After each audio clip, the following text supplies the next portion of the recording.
Hapon mga Kabinsgatski, dito po kami ngayon sa Lumang Lipa sa Batangas.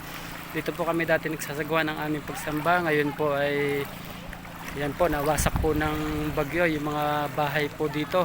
Tabing lawa po kasi ito. Ito po yung kalsada na hanggang ngayon ay may ano pa po ng tubig. Yan. Makikita nyo rin po dyan ang ayan, dyan po ang Taal, Volcano. Palibot po niyang bundok ang Talisay at Laurel. Yan.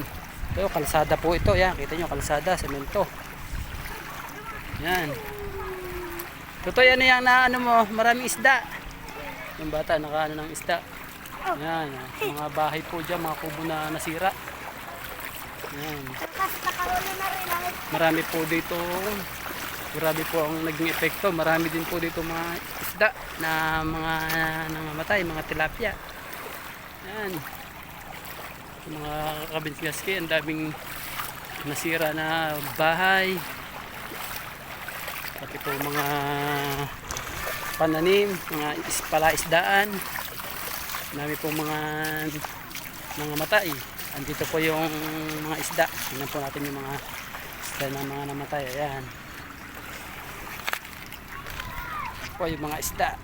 Dami pong isda dito mga Kabinsgatski. Yun, mga namatay na po.